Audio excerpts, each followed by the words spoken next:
This is the Tapped In Podcast, the podcast for beverage distributors that want to empower their sales team to drive business results.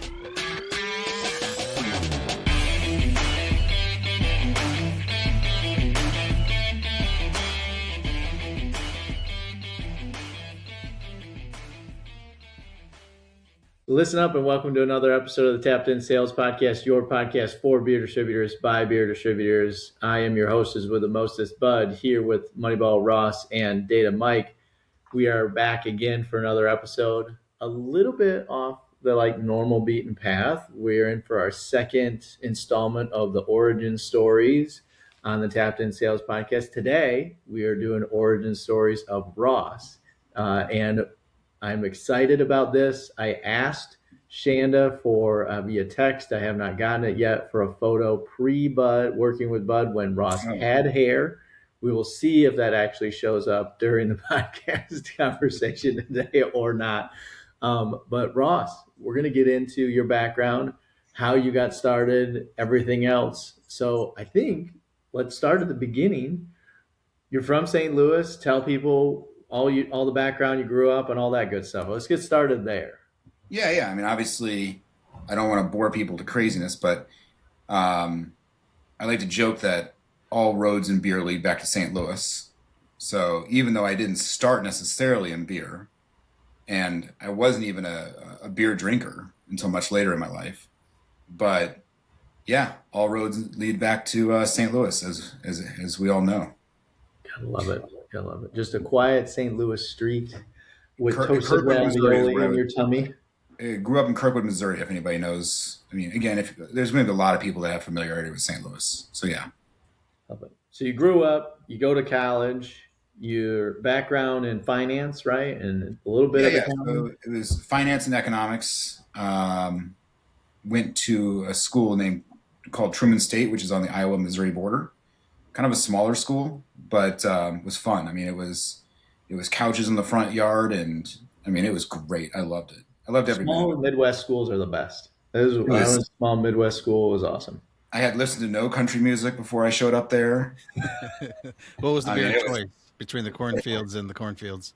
I mean, I hate to say it. The beer I was drinking was a Keystone. I mean, it's a bad thing to say coming from St. Louis, but that was my beer of choice. And I mean, also that was the most budget-friendly thing. I mean, if I could have drinking Coors, I probably would have. But we're on a budget. I love it. Now, did you? When my small little, corn-fed college too, we had blue AstroTurf on our front deck to cover up all the holes. So lots of good memories there between the two of us too. So finance, economic background. You get out of school, and this is really where we get in the meat and potatoes of how you got started in the business. Yeah. You got your first job, major brands in Missouri, right? How'd you get the first job? On Highway 44. Yep. No, yep. Yeah. So junior year of college, I took it upon myself that I needed to get an internship. I needed to get ahead of the game a little bit. So found a magazine that had the top 100 best employers in St. Louis, and I started going down the list and figuring out what they did. Got, I don't know, maybe 10, 15 down the list, and I came on Major Brands. And Major Brands is now known as Breakthrough. So there's some acquisition history here. So those that are keeping tabs here, Major Brands is no longer what it used to be in terms of that. But it was Missouri wide, but the main focal point was St. Louis. Well, at that time it was kind of split because the owner's dad was still involved out of Kansas City. But so I picked up the phone, I called HR, I said, hey, looking for an internship. And Michelle on the other side, that was her name, was basically like, no, we don't have internships. So I don't know what to tell you. I mean, you can apply for a job when you get out of college first, and see what happens.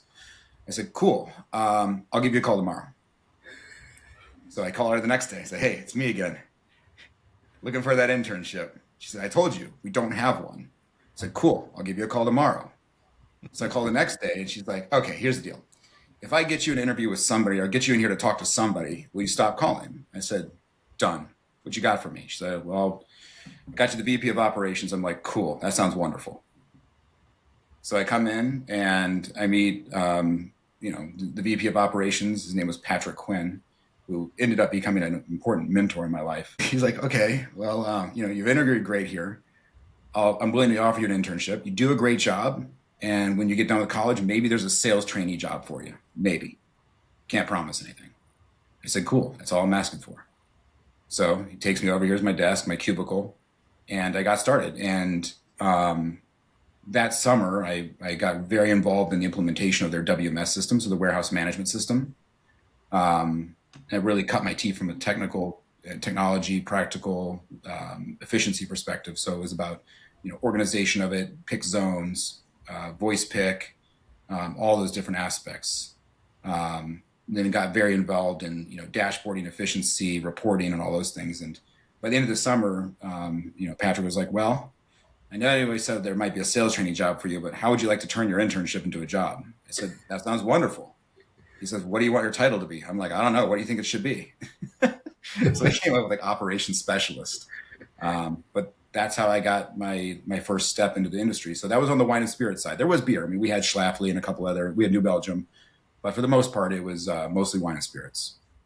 And when you started doing the implementation, was it like, hey, we need your help figuring this out physically in the warehouse, technologically, write some code, doing a little bit of everything? So my trajectory through in that business was anything that was available as a challenge, I just grabbed. I didn't ask for permission, I just did. So as far as the warehouse was concerned, I got super involved in how do we organize the pick zones to maximize efficiency? So that's mapping out the velocities and mapping that out. And I just started directing moves. So I just basically used the WMS and basically started directing moves to move things around and would track the efficiency behind it, both on bottle pick, both on flow racks, and then put away for when we were receiving. So I just took that on. The other thing too is we had this cell phone bill, and I saw the cell phone bill one day for the company. I'm like, man, that's a lot of freaking money. So then I started negotiating that down. I got our cell phone bill cut in half one day. Just I'm like, I'm not stupid. We shouldn't be paying that much. So then I became owner of our telecommunications overnight because, again, just because I saw the bill, I'm like, that's dumb. And then the CFO eventually moved over to the office, and I would basically walk over and say, hey, is there anything that you need help with that I can help with? And I started getting involved in the finance side just because, again, I was there and I was available and I was asked to do it. And I show up first person there in the morning, last person at night, and making sure that there's a million little projects that I just grabbed. I mean, I ended up putting together the manual to operate all the WMS stuff. I put together the training material for all new employees just because why not? I even did the evacuation maps for the warehouse. This is all pre-GPT I was too. gonna say, so you were the open AI of major brands. I would have been screwed if AI didn't existed. I would have been out of a job. They were just throwing everything at you. Then I got involved and I got really interested, and this will lead into my MBA, but I got really interested in the purchasing side. And we had this piece of software from JD Edwards called E3, I believe it was called. And it had all these variables that we weren't using around, exponential smoothing, forecasting, trend adjustment, min max, and all these different efficiencies around ordering. We just weren't even leveraging the technology. So that's how I ended up basically super involved and then I implemented a new purchasing software and ended up basically, helping run purchasing for major brands too. Long spanning way from setting up people's iPhones and cell phones and managing the old in the Exchange server as well too, and doing all that. Did you do some of that too? I was running the Bez server for the Blackberries. For the Blackberries. I have good old Bez servers. No, and then that was also another smart political move is I made sure that I stood in line for the first iPhone for the owner. So I was out there at 3 a.m. waiting for the damn iPhone, to make sure that, the owner got the brand new iPhone. It was waiting for him on his desk that first morning. I love it. It's one of those things you just, smart to make sure the owner knows who you are and make sure he knows who you're the guy that got him the iPhone. Get it all set up, get it ready to go, so they got email flowing right away. And then from the technology side, I got involved in the delivery routing, and then we had a piece of technology called RoadNet, which Mike, the software. Oh yeah. So, optimizing that, redoing our delivery routes. And then how I got more involved in technology is I was like, okay, cool. I need to upload all these things into our AS400 database, which is archaic. And, IT just didn't have time for me. So I was like, okay, I'll just research how to do this myself. And I learned how to, basically code and upload, the Cobalt stuff right into the system. So that's how I started getting involved in the dev side, is because, IT just didn't have time or resources for me. So I'm like, cool, I'll figure it out. So you started your MBA next then, right, Ross? Yeah. So parallel to this, after the first year at Major Brands, I went to WashU, Washington University in St. Louis, for those of you who may know it, for my MBA. So I did that in parallel to working. So I'd, go to work at 5 a.m, get done at 6, and then I'd go to school until 11, 12. So you're like in-person night school. Oh, yeah. And then, over the weekends too. Were you single at this time, Ross? What's that? Were you single at this time? I was dating, but, no, I mean, it was, and the amount of money it cost for WashU, I mean, every penny I had was going into it. Yeah. Just wondering, the amount of time that you were spending at work and then doing classes too. And Ross, you'd not yet met Shanda, right? No. I didn't meet her until I was actually moving to Oregon. That's what I thought. Okay. But yeah, I mean, I must have been a real hoot, because it was work, study, sleep, grind. I was grinding. And what'd you do you did your undergraduate in economics and finance? What'd you focus on in MBA? Just general, or did you have a narrow focus there too? The MBA degree is general, but I mean, you get to kind of choose your own adventure. So my focus really was, I got really interested in operations logistics, obviously, because I mean, that's what I was doing on the work side.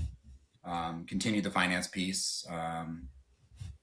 Yeah, I mean, it was mostly finance and operational efficiency. That's how I came into contact with, forecasting theory and supply chain theory in a real way. And then moving through your MBA period, did you finish your MBA and then actually move out to Oregon with Major Brands expansion out there, or did you do that congruently? Walk us through that transition. Yeah, so I basically graduated, and then 2 months later, I was packing up the Forerunner for Oregon. So, yeah. So walk the group through, Major Brand made an acquisition out there. It was primarily a beer distributor and has a Busch background, just from what they sold as a primary portfolio. That was a new opportunity. You got shipped out there. Walk us through how that started, where that opportunity came from, and kind of the first few months on site while you were there. Yeah. So again, this was like a 4 or 5 year period, but, I stuck my nose in the acquisition, got involved in due diligence and all that. So Todd had his vision of becoming an AB, buying up AB distributors, and he got the nod from AB, which is what back then, I don't know what the process is now, but it was not a small task to get. It's still a colonoscopy. Yeah. Was that their first AB operation then? That was the first opportunity he had. It was AB had purchased it from the prior owners, and they'd only held on to it for a minute with the intention of spinning it out for sale. And then they basically, gave it to Todd as his first purchase opportunity. So the timing was not exactly ideal, because then 07, 08 hit. And that was really the catalyst for why I went out there. Obviously I'm not going to dig too deep into it, just because even now, but let's just put it this way. I mean, 07, 08 was a tough time, and there were operational opportunities and challenges that presented itself for somebody who wanted to solve problems. For somebody that wanted, and again, the business was not necessarily in a, as profitable a position as it could be. Let's put it that way. And, that was a great opportunity for me to go out there and turn that business from an operational and finance way. I mean, everything that I know today and we sell today as part of VXP, those ideas came from, that period, which was, I realized real quickly when I hit the ground, like I can operational efficiency my way to a certain amount of, cuts, but the real money is on the sales side. And up to that point in my career, I'd spent the entire focus around operational efficiency, finance, all those things. This is my first exposure to, oh shit, you move GP by 15, 20 cents a case. Who gives a shit about how much the copier paper costs? When you were looking at stuff and really, because you and I accidentally aligned into the same the same kind of thought process at different timelines in different ways. What was that first jumping off point where you were like, I can only cut so far until I got to figure out how to like grow the business? Like you run out of meat to cut. What was that last piece of meat that you were like, I want to compare some notes here for fun. What was that last piece of meat you were like, ooh, we can't go any farther than this? I think I said it, the copier, the contract. Okay. I mean, it was like, do you want to buy or lease the damn thing? Yeah. I was looking at those numbers because I got there. I mean, we made serious progress. I mean, the inventory was almost 3x what it needed to be, and unleashing or cutting that inventory made the entire first year, right? That amount of savings. And, again, because my background really strayed into supply chains and forecasting methodology. And by applying that, I was able to slice the inventory by more than half and cut out of stocks by more than half at the same time. Just because, again, this was a legacy AB wholesaler that, there was no thought whatsoever given to purchasing. It was, hey, here's a guy he was a salesman and that wasn't really a good fit for him. So we like him. Let's make him the purchaser. So, and again, I think going back to your question, but I hadn't been in a position where I had free reign before over every aspect of the company. Right. I was there with, Brian Bella Bradick, and he was, tapped to run the place. But, between him and, the parent company, I was kind of given free reign to kind of do what I needed to do or wanted to do.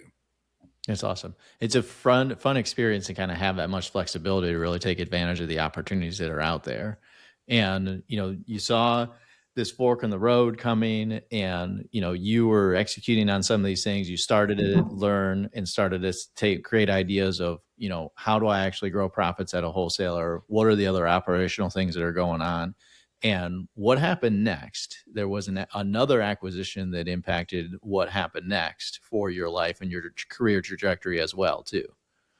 Yeah, so two things happened. One is that business got turned around in a significant way. It went from what it was doing to significantly profitable. And, I often joke, we were the number one Bush wholesaler at the time. And that was, and Bush has changed a lot since then. But, at $3 a case and, almost $6 a case to deliver, $5.50, $5.60, heading towards it was a really rural territory. So, shifting the mix was drastic. Well, you're also in the craft mecca as well, too. Like if we wanted to dig in a little bit in the portfolio structure, like you're in the craft mecca of that world with a big Bush Light wholesaler on your hands and a really big AB footprint too, just from sheer number of miles. But like you had Nikasi in your backyard, right? Like brewing beer in their bathtub. You had shoes. Yeah. So I met Nico and Jamie there. And it was two guys in a garage and a garden hose. So we ended up, it took some finagling because they had signed a distribution agreement with somebody, another group, because we weren't non-exclusive in the early days. We broke exclusivity, which the story on, and you did that too.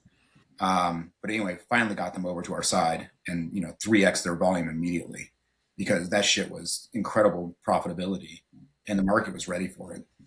Well, what else did you break exclusivity with too? Because not everybody knows that, an AB wholesaler like yours or mine at the time was exclusive where you were only selling AB and, a handful of us were making that still decision to break exclusivity in 07, 08. That's exactly when we broke ours too, at the exact same timeline. I think it happened shortly after the deal. Mm-hmm. I don't know what was, again, I wasn't privy to what was promised when it was acquired. But my assumption is that either it was intended to happen, or the financial situation of the business was such that, oh, well, we got to do this. And the nature of what was happening with craft. Another small, tiny supplier that I brought on was 10 Barrel. Again, met them two guys it was three guys in a garage. I got them over to Eugene and got them into our distribution network, and we covered them in Bend, and isn't that wild? That was three guys with a garden hose in a garage and a bathtub are making beer. Did they start with a 10 barrel system? Yeah, they did. So that's why So they they call had. themselves. I had met them before they even finished the pub, their first pub. Which again, if you know anything about Tin Barrel and Bend, I mean it's crazy. Who'd you do business with locally in that Bend, Oregon, and Eugene area? So it was Nikasi, it was 10 Barrel. Who else? Yeah, Trying to see how many of the we had good, OGs you did business with. I mean, I had a good relationship with Hot Valley, and I had them in online to come on board, but they were too small and they were self-distributing at the time. I later leveraged that relationship with, when GP Analytics and that product, and We'll get into that topic later. became a product, but yeah, I mean, I was courting them actively too. I love it. And they ended up being a big deal too. Yeah. It just such an, you talk about crossroads and like opportunities, and that you need to be at the, center of the universe in some of these industries to have that kind of impact. And that was craft mecca in that area, is a hotbed of craft, and a lot of different brands came out of that area, and really strong and really well weighed. So it's fun for you to be a part of that. So acquisition comes up. We didn't finish that. We dug in a little bit different on a beaten path, but acquisition comes up, impacts your life or your next career decision when Western Beverage winds up and sells, right? Correct. Yeah. So, and it was two things. One is the business was profitable. Again, in a meaningful way. And there was a situation with major brands that, I don't know if I want to get into it, but there was, very unfortunate that Todd had passed away. Yeah. It was a very unfortunate thing that kind of derailed the vision of building this, series of AB distributors, and losing the ownership like that forces them to pull back in a little bit. So those two things conspired together, and ironically, the acquirer was AB again. So AB sold it, AB bought it. So yeah, I was faced with the decision of, I had three options. I had two options, and then I created a third, which is AB offered me a job on the operations side, essentially continue to do what I'm doing. And then Major Brands made me a generous offer to come back. They didn't have a role for me since I backfilled myself, but it was, hey, come on, we'll set up a desk and we'll figure something out. But we got something for you if you want it. And then I took option 3, which is I'm going to start my own business, and move to Bend and hope for the best. And you really wanted to stay out in Oregon. Like this was a personal decision as much as it was a career decision too. If you wanted to stay out on that part of the country, like you love that area. Yeah, I mean, I always foresaw myself like maybe moving to Colorado in the Front Range, or moving into like Summit County. I was always growing up in St. Louis. I mean, that's the mountains we had. I mean, you had to drive your ass across Kansas, but which anybody that's ever done that is a terrible drive. But my exposure to Oregon the first exposure to Oregon was when we acquired Western Beverage, and then our territory was basically all of Oregon with the exception of Astoria and Portland. Well, and there's a couple other small outliers to the east, but it was rural, and it was the really beautiful part of the state. And I got exposure to Bend during that time because we had an office there. And I was like, well, this is Boulder, Fort Collins, 20 years ago. Before Boulder and Fort Collins, yeah, before it became what it is today. And even Bend is still, moved. It came right into that world. This is a copy paste. There's probably like 60, 70,000 people here when I moved here, and now there's 280. It's crazy. It's crazy. So we took the entrepreneurial path. We're going to dive in and build something for ourselves. No more big company. Not going to move big corporate, and we're not going to go back to St. Louis. We didn't want to do that either. So what'd that look like, my man? We partnered up, we hung a shingle, and we built a couple products. Yeah, I mean, it was, I guess, out of necessity. The vision was what VXP is. That was going to be the business, but waiting for sales on that was painful. Initial sales. I mean, anybody in our industry knows. I mean, it's not an easy industry to make headway in. So as a defense mechanism, I basically went back to my contacts and essentially built a product for 10 Barrel as a kind of my first client. around supply chain. And it was the intention was, what do we need to produce and at what quantities, and then recommending shipments to the distributors based on that, or allocating it based on that, watching their inventory, using their depletions, kind of in a Kanban theory, which is if you sell something, that sends a signal back for us to produce it. And at the time, timber was growing so wildly that, production was super tight, and this was a very valuable thing for them. So I did that for them. And then very quickly, Hop Valley came on board soon after. But my relationship with Hop Valley, again, was defensive in terms of I knew those guys and they were looking for financing and they wanted to go to the bank. And they said, "Hey, Ross, you're good at finance." I'm like, yeah, I guess I am. Can you put together, a proposal, a financial plan, a pro forma and everything, and help us approach the bank for financing? So they paid me as a consultant to do that. And I did that, and they got the financing, they grew. And then I sold them the product that I built for 10 Barrel. So that product ended up growing faster early on. So there were two products, the VXP product and the GP Analytics, craft portal, which later became known as the OrderStream portal.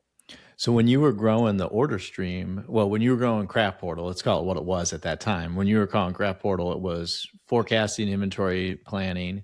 And for those of you listening on the distributor side, like big suppliers have lots and lots of products that they built in-house and methodologies to actually, create and manage and order this and manage this kind of order flow from their distributors and manage this purchase order process. Whether you're AB, who uses a push model that's forecast, sales to forecast to then shipments, or whether you're Molson Coors that has an ordering portal where their distributors are forecasting on their own and then creating their own depletion forecast and then ordering to that at their leisure.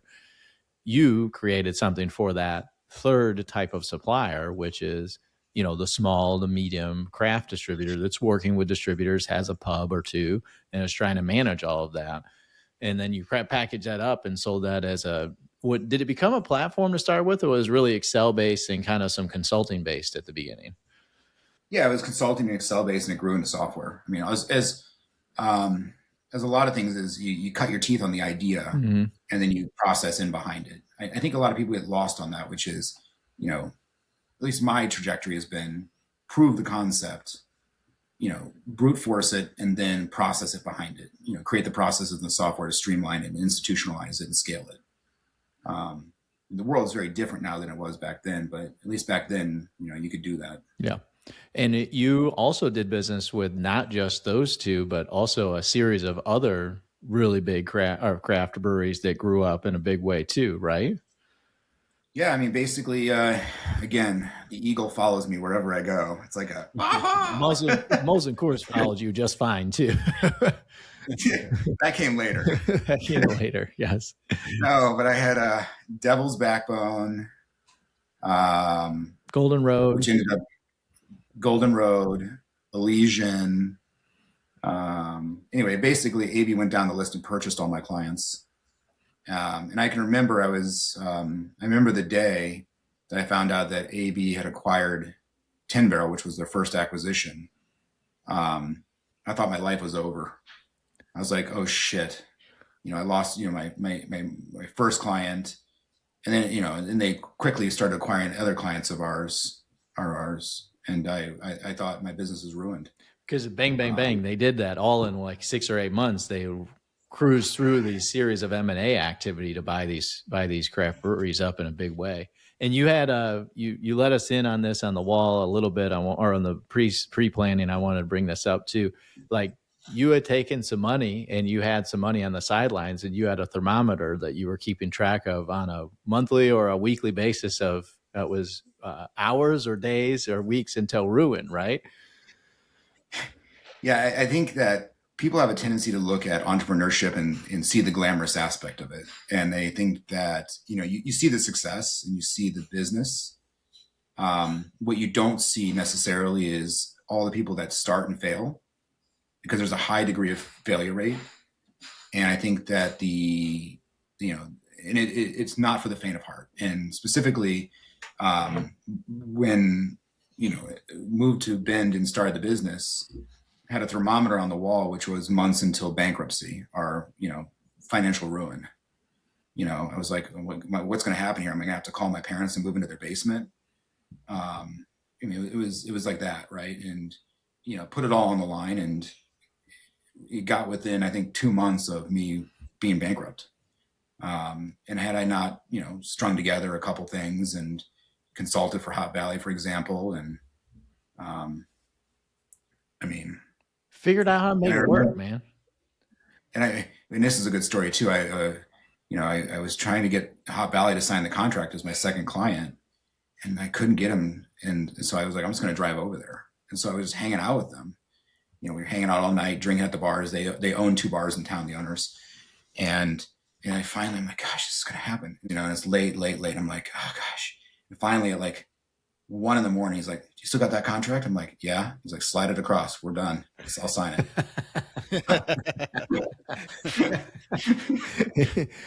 Hey, you gotta love persistence, man. Grit, persistence. Yep. That's one of the things I love about you, is how dedicated you are to the work and how dedicated you are to getting stuff done and really, driving the ship and getting shit going. So it's always one of the things that I've admired about you.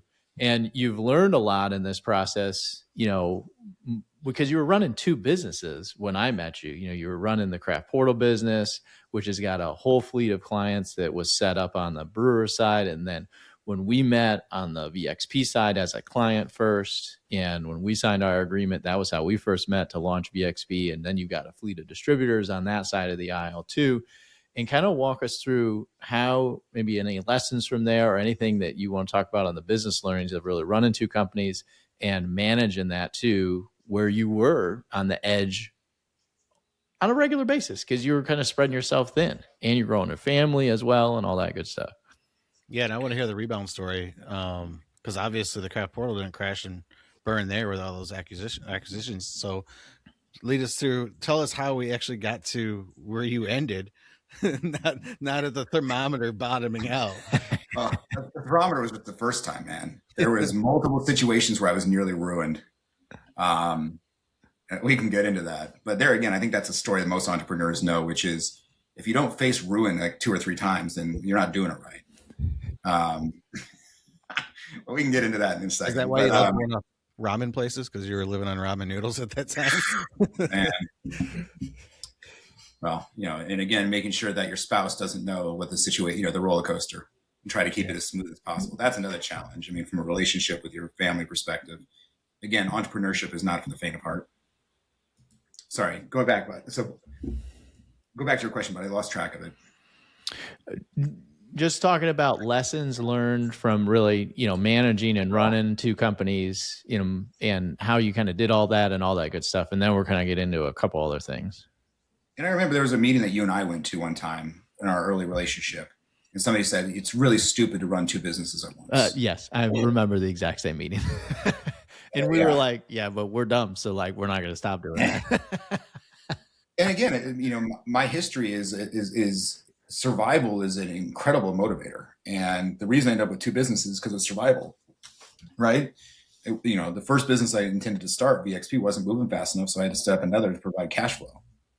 Right. And then I ended up with a business that was, one was better at cash flow. One was more growth engine, and they kind of supplemented each other, which ended up being kind of nice. Because what I ended up with was, one business that was much more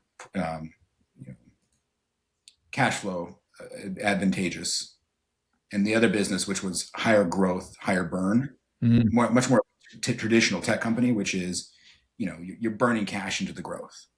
So those 2 businesses actually ended up kind of supplementing each other well, which it was awesome because it didn't require me to ever sell equity or raise money. It allowed me to kind of be a master of my own destiny. Well, until Bud came along. Now I'm not master 100% of my own destiny.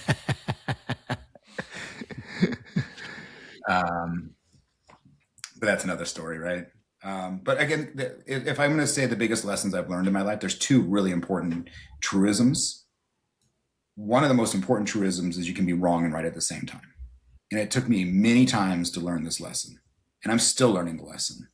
And I think a lot of times it's being right isn't necessarily a direct correlation to being successful.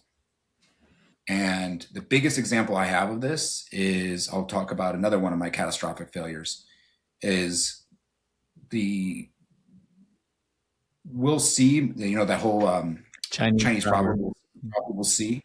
So when I thought we were ruined with the acquisition of those breweries by AB, turned out to be one of the greatest things that ever happened, because AB was like, well, actually, you're doing this better than we can in this space. So we're going to take your software and we're actually not going to, we're going to apply it to all the clients you already had, and then all the ones we're buying. So that's how Blue Point became a client, et cetera, et cetera. And it was also the springboard, which, Molson Coors took a look at it and said, well, shit, if they're doing it, we should do it. And so there was a point at which, I had both of them as clients. Actually, MC may have come on a little bit after the AB, because it comes back to the story piece. So MC was a godsend because it came after this, what I'm about to talk about. So AB wanted some certain changes to the system that I thought weren't in the best interest of the distributors and necessarily the brands. But it was in the right interest of KPIs around the department that paid me at AB, which was the operations, supply chain division. And I dug my heels in and said, no, this isn't right. And that ended up being a very foolish mistake on my part, because 6 months later, I'm in Italy with my wife, and we're pregnant with our first, and I'm at this exceptionally expensive hotel in Venice, and I'm sitting there on the balcony drinking a glass of wine, thinking, my God, the first time I feel like I've actually made it. I can actually breathe. I'm not struggling every day, and I've built a business that's successful. And my business partner at the time gave me a call, and that day, and said, I got some bad news for you. AB just let us go. And at the time, AB was like 85% of our revenue. And overnight, I thought it was ruined. I had payroll, I had dev, and here I was going from a profitable business to horribly underwater. And I'm sitting, and like, why am I'm in this exceptionally expensive hotel room that I haven't paid for yet? Perfect timing. Yeah. Perfect. And I have a kid on the way. So I thought it was ruined. It was, but anyways, it was a good lesson in, you can be wrong and right at the same time, in that, it's great to be right. And I still think I was right, but you can be right and lose your business. When was that timing wise? Was that like 2017, 2018? Yeah, right about then. Yeah. I think it was just like right before we met then, because we met in Q4 of 2018 was when we met each other. And you had sent an email to me, and I actually think it was Gavin who had sent an email to me and said, how would you like to grow your GP per CE by 10 to 20 cents a case? And I pulled up my iPhone, because I'm not very good at mental math. And I pulled up my iPhone and I typed those numbers in at our volume, and I said, ooh, that's enough money for me to have for me to pay attention to that. And I wrote back, you have my attention. And I just hit send. And Mike, we were in that office together. I didn't even say anything to you and Tommy about it, but I just wrote send back. And then that was how we met. And then you implemented VXP with us shortly after that. Yeah. I think you and I is an interesting story. I remember, we were at MBWA Vegas. I called you before, man. I called you in like July and was like, this is awesome. It's changed the way our businesses work. I love it. Why are you not growing faster? Is the version of the story I remember. I remember exactly where I was when you called me. I was driving through Amarillo, Texas. And the giant cross was right there in front of me. And then Bud Dunn calls me. And then a light shone through the clouds on the cross. Don't make my diva mindset even bigger, Ross. And that was the start of our relationship beyond you as a client. And basically you in so many words said you wanted to get more involved. Mm-hmm. And despite the divine sign, my reaction was, oh no, this is some wholesaler kid. I can't. I am bringing him on board with this show. With this silver spoon spoiled rich kid. No way. That kid hasn't done a day of work in his life. Which is true, but I love it. Which is all fair, well, true. But I have always done things that I love. So I haven't ever felt like it's been that much work. I mean, maybe when Mike was making me crush cans, that was. I was going to say, you were working in the can crushing area for a while, and that was true work. That was once we got done with basketball. But we're not going to take the focus off. We're going to have to do an origin story on Bud, but I mean, I've since come to know Bud's ridiculous work ethic and constant strategic mind. So, I mean, it ended up being a godsend, him entering the business. But, you know, it was enough that we ended up having dinner at the Palm in Vegas at that MBWA. We had a couple conversations before that and kind of toyed with the idea of how you might get involved. And then I think you went 2 feet in at the Palm. So chicken Parmesan, that gets me every time. And that was the same MBWA that I was trying to return a TV in a Walmart parking lot and somebody threatened to cut my head off. We have come a long way from there, Ross. Yeah, now you don't return, you just give them away. We don't give them away. We don't give them away. Mohammed, you'd be shocked how hard it is to give something away in a parking lot of Walmart. I was they thought I was a cop trying to sting them, and that I barely got out of there with my head not chopped off. They did threaten to cut it off. I love it. So we dive in head first. You know, again, entrepreneurship, not for the faint of heart. Yeah. So we dive in head first together. It's 2020. It's 2019. It's in the fall. It's pre-pandemic, right before pandemic happens. We're like, we got this cool thing, VXP, on our hands.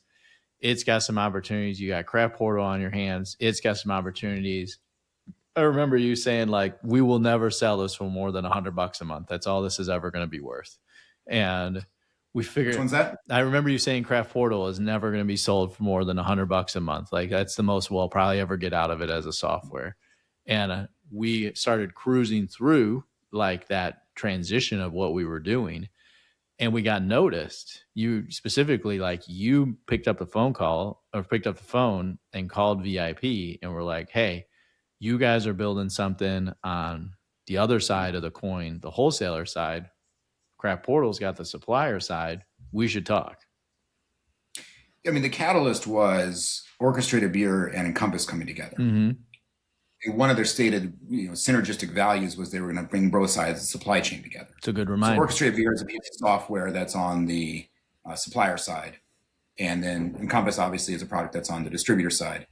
And one of the claims of it was they're going to bring the market together. So I had already been thinking that it was going to be difficult to scale the product beyond what we had done. I mean, we had some great clients, good piece of software. Really impactful with the clients we were with, but it was going to be a struggle to scale, especially without ERP capabilities like, the SAP platform with Orchestrated and those sort of things. Simultaneously, that merger / acquisition of those two companies was a threat to VIP, right? So we were in the same boat, essentially, because now they had one side of the market without the other, and their competitor had acquired a company on the other side. And I was threatened because, they were going to, scale and link the market up and potentially squeeze me out of the business. So it made sense for VIP and us to come together on that product and bring both sides of the market and come to market first, actually, because they had OrderStream, which was a distributor side that was launching or pretty close to launch. And, obviously we had our stable of customers, and, the other, piece was that, VIP has essentially every supplier as a customer with their SRS product, SRS platform. So that was a big opportunity for us to have, every one of your customers is an opportunity customer for us. And that was an exciting time. And then you went to work for VIP inside of that business for the better part of what?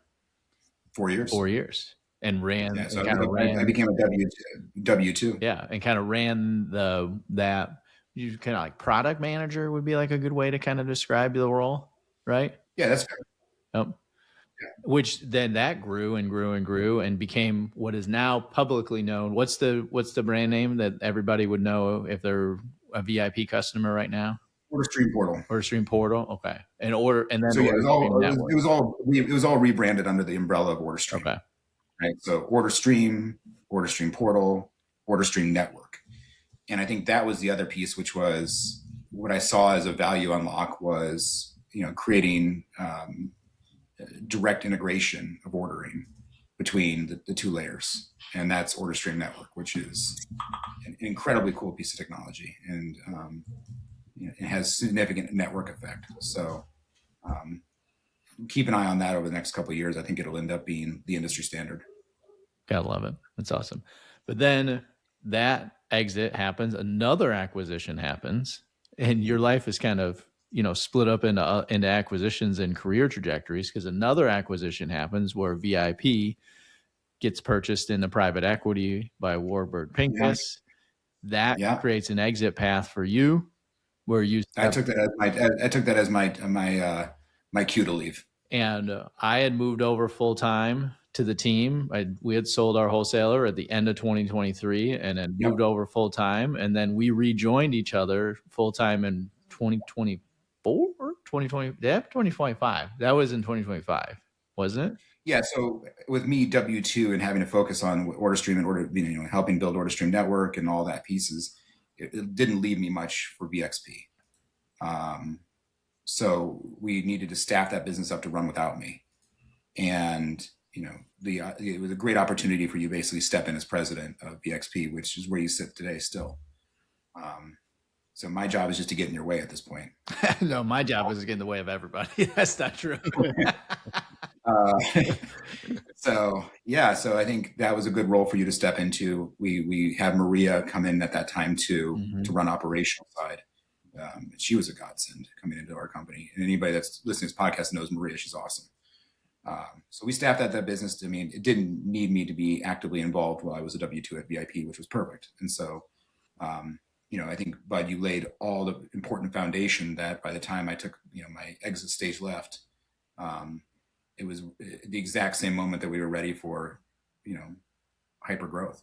And it was exciting because you were able to come back onto the team at a time when we really desperately needed you and your center of excellence around implementation and rolling this out and getting the technical, what you call technical implementation, done with our clients launching VXP. Because anybody who has launched VXP, their first pit stop after sales is going to come to you and your team on the operations side, which is how do we start the implementation process and roll this platform and the process out to the sales team and change the mindsets of the distributor reps and change their perspective so they can change our world, which is really exciting because I love that we can give that to you as a former, wholesale operator and, really being ingrained and running a bunch of different versions, different facets of a wholesaler. So you really know the business really well. And on the supplier side, with all your background on Craft Portal too, they were a perfect person to kind of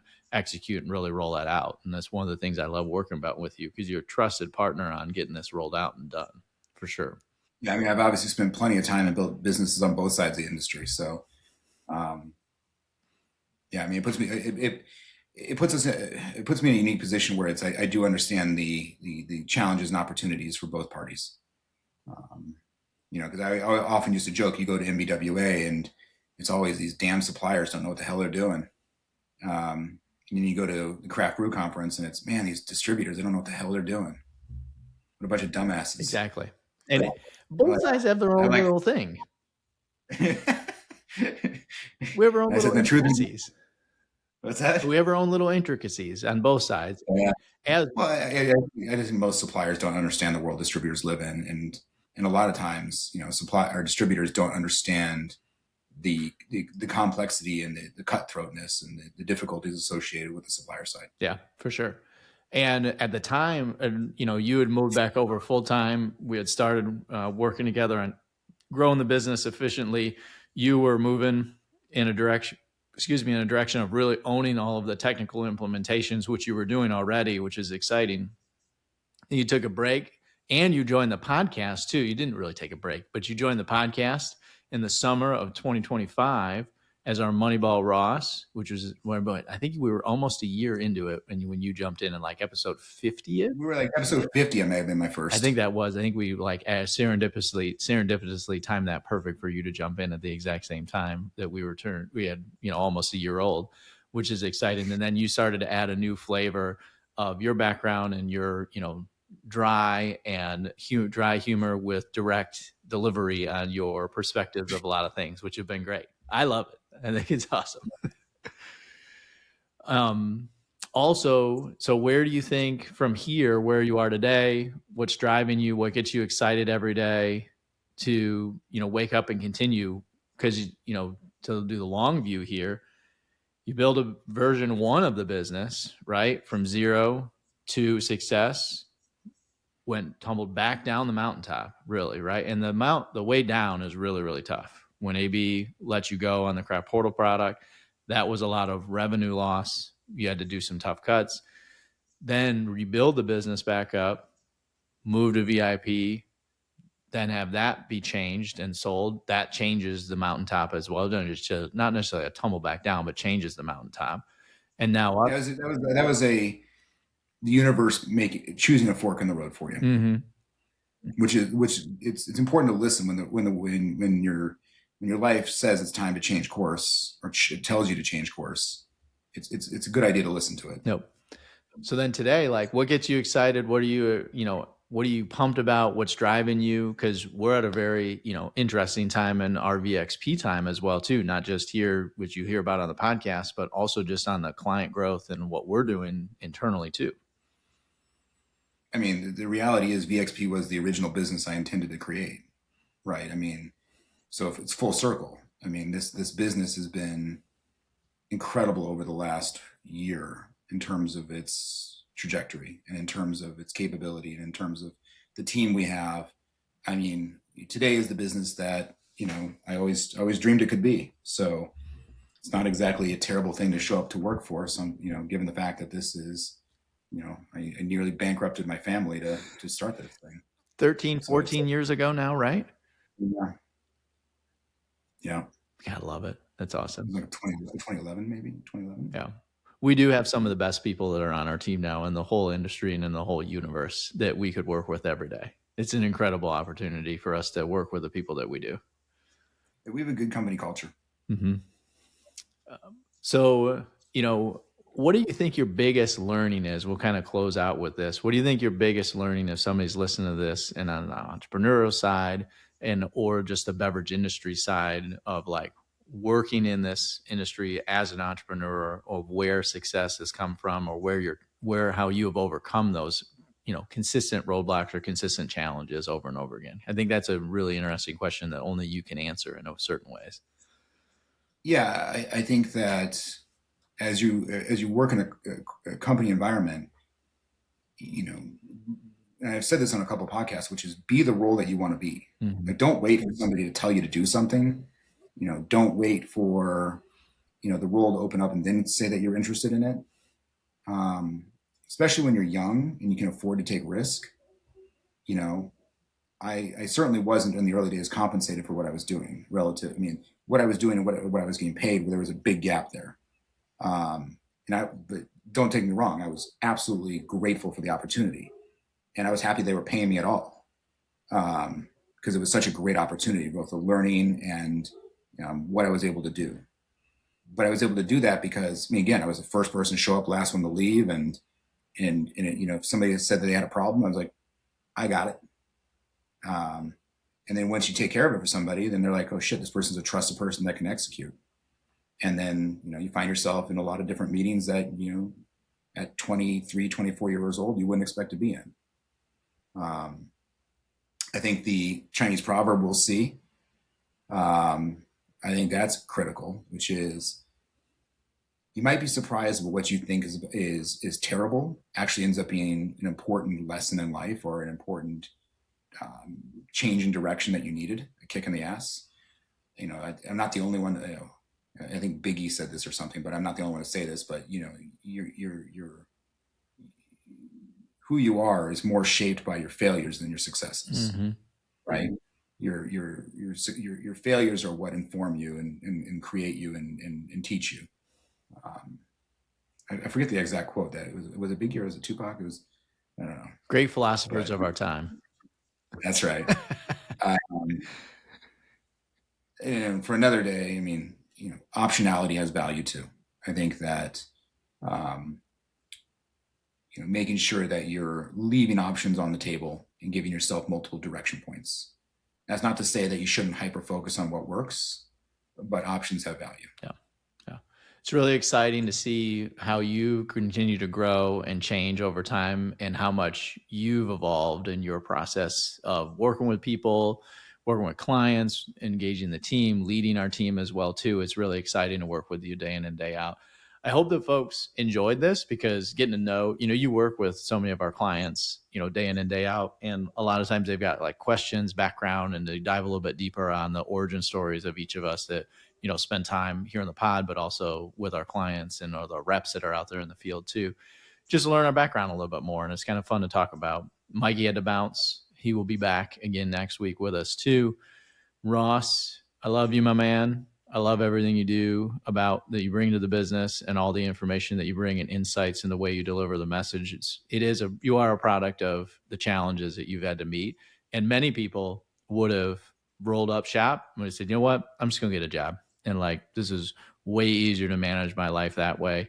And I think our big takeaway as entrepreneurs is that if you want to do this, be prepared to do this because you want to work 80 hours a week, so you never have to work 40 hours for somebody else. Because in a nutshell, to me, that's the jam at the end of the day. That is the jam. Yep. And if you're not failing, you're not doing it right. Yep. I love it. Well, if you like what we're doing, continue to like, listen, and subscribe, share with a friend. You can hit us up with any questions, any follow-up questions you have with Ross. You can hit us up at info@vxptech.com. That's info@vxptech.com. We'll be back again next week. We did get our first comment on the podcast as well, too, on the Spotify platform. So that was fun, Ross. What was the comment? That rolling periods. No, it wasn't. It was a good comment. It was that rolling periods for suppliers help us establish, like, is a brand being successful or not? And, so this is the answer to my question as to what's the reason. The reason is that they look at it from a rolling period on how they're doing in terms of number of pods, right? Where our concern with what we do is all centered around give a rep a number, give them a number to fight for, and tell them to go, what do you want them to go win, and what that looks like. The rolling periods just don't do a good job of that. So I get from a KPI standpoint, which I didn't even think I said that on the pod. I get it from a KPI standpoint. I would look at them from a KPI standpoint. I would never pay somebody off of it or tell somebody a rolling period on this is what you need to get, with it changing every single day. Yeah, it's a little demotivating when you wake up the next day and it went down. Exactly. So those are the things that are the two. So it was a good comment. I responded as well. So it was fun. It's fun to see a little bit of fun traction out there too. So we're going to end up doing your origin story at some point? We will. Yep. I know, spacing them out, right? Spacing them out and giving people what they want and a little bit of new things that we want to do, and then what they want, and then a little bit of new things of what we want to do too. We'll have to include the golf gun in your story. Oh yeah, for sure. Well, I got the video of that. So I love it. Well, thanks, my man, Mikey. We missed you. We will see you next week, and cheers.